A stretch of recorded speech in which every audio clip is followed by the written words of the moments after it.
بسم اللہ الرحمن الرحیم ان عثمان قال قال رسول اللہ صلی اللہ علیہ وآلہ وسلم خیرکم من تعلم القرآن وعلمہ۔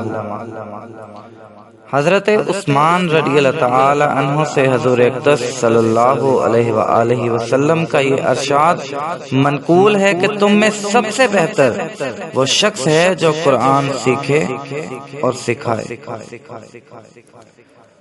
اکثر کتب میں یہ روایت واو کے ساتھ ہے، جس کا ترجمہ لکھا گیا اس صورت میں فضیلت اس شخص کے لیے جو کلام پاک سیکھے اور اس کے بعد دوسروں کو سکھائے، لیکن بعض کتب میں یہ روایت او کے ساتھ وارد ہوئی۔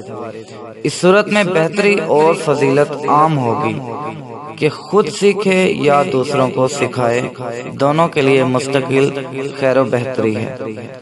کلام پاک چونکہ اصل دین ہے، اس کی بقا و اشاعت پر ہی دین کا مدار ہے، اس لیے اس کو سیکھنے اور سکھانے کا افضل ہونا ظاہر ہے، کسی توضیح کا محتاج نہیں۔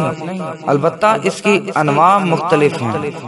کمال اس کا یہ ہے کہ مطالب و مقاصد سمیت سیکھے، اور ادنا درجہ اس کا یہ ہے کہ فقط الفاظ سیکھے۔ نبی کریم صلی اللہ علیہ وآلہ وسلم کا دوسرا ارشاد حدیث مذکور کی تائید کرتا ہے، جو سعید بن سلیم رضی اللہ تعالی عنہ سے مرسلاً منقول ہے کہ جو شخص قرآن شریف کو حاصل کر لے اور پھر کسی دوسرے شخص کو جو کوئی اور چیز عطا کیا گیا ہو اپنے سے افضل سمجھے، تو اس نے حق تعالی شانہ کے اس انعام کی جو اپنے کلام پاک کی وجہ سے اس پر فرمایا ہے تحقیر کی ہے۔ اور کھلی ہوئی بات ہے کہ جب کلام الہی سب کلاموں سے افضل ہے، جیسا کہ مستقل احادیث میں آنے والا ہے، تو اس کا پڑھنا یقیناً سب چیزوں سے افضل ہونا ہی چاہیے۔ ایک دوسری حدیث سے ملا علی قاری رحمت اللہ علیہ نے نقل کیا ہے کہ جس شخص نے کلام پاک کو حاصل کر لیا، اس نے علوم نبوت کو اپنی پیشانی میں جمع کر لیا۔ سبحان اللہ۔ سہل تستری رحمت اللہ علیہ فرماتے ہیں کہ حق تعالی شانہ سے محبت کی علامت یہ ہے کہ اس کے کلام پاک کی محبت قلب میں ہو۔ شرع احیاء میں ان لوگوں کی فہرست میں جو قیامت کے ہولناک دن میں عرش کے سائے کے نیچے رہیں گے، ان لوگوں کو بھی شمار کیا ہے جو مسلمانوں کے بچوں کو قرآن پاک کی تعلیم دیتے ہیں۔ نیز ان لوگوں کو بھی شمار کیا ہے جو بچپن میں قرآن پاک سیکھتے ہیں اور بڑے ہو کر اس کی تلاوت کا اہتمام کرتے ہیں۔ جزاک اللہ۔ بسم اللہ الرحمن الرحیم ان عثمان قال قال رسول اللہ صلی اللہ علیہ وآلہ وسلم خیرکم من تعلم القرآن وعلمہ۔ حضرت عثمان رضی اللہ تعالی عنہ سے حضور اقدس صلی اللہ علیہ وآلہ وسلم کا یہ ارشاد منقول ہے کہ تم میں سب سے بہتر وہ شخص ہے جو قرآن سیکھے اور سکھائے۔ اکثر کتب میں یہ روایت واو کے ساتھ ہے، جس کا ترجمہ لکھا گیا اس صورت میں فضیلت اس شخص کے لیے جو کلام پاک سیکھے اور اس کے بعد دوسروں کو سکھائے، لیکن بعض کتب میں یہ روایت او کے ساتھ وارد ہوئی۔ اس صورت میں بہتری اور فضیلت عام ہوگی کہ خود سیکھے یا دوسروں کو سکھائے، دونوں کے لیے مستقل خیر و بہتری ہے۔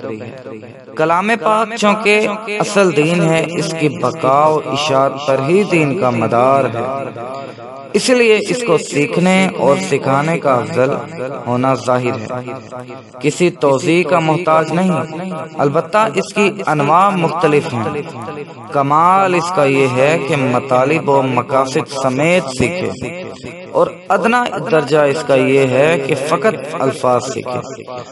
نبی کریم صلی اللہ علیہ وآلہ وآلہ وسلم کا دوسرا ارشاد حدیث مذکور کی تائید کرتا ہے جو سعید بن سلیم رضی اللہ تعالی عنہ سے مرسلاً منقول ہے کہ جو شخص قرآن شریف کو حاصل کر لے اور پھر کسی دوسرے شخص کو جو کوئی اور چیز عطا کیا گیا ہو اپنے سے افضل سمجھے تو اس نے حق تعالی شانہ کے اس انعام کی جو اپنے کلام پاک کی وجہ سے اس پر فرمایا ہے تحقیر کی ہے۔ اور کھلی ہوئی بات ہے کہ جب کلام الہی سب کلاموں سے افضل ہے جیسا کہ مستقل احادیث میں آنے والا ہے تو اس کا پڑھنا یقیناً سب چیزوں سے افضل ہونا ہی چاہیے۔ ایک دوسری حدیث سے ملا علی قاری رحمت اللہ علیہ نے نقل کیا ہے کہ جس شخص نے کلام پاک کو حاصل کر لیا اس نے علوم نبوت کو اپنی پیشانی میں جمع کر لیا۔ سبحان اللہ۔ سہل تستری رحمت اللہ علیہ فرماتے ہیں کہ حق تعالی شانہ سے محبت کی علامت یہ ہے کہ اس کے کلام پاک کی محبت قلب میں ہو۔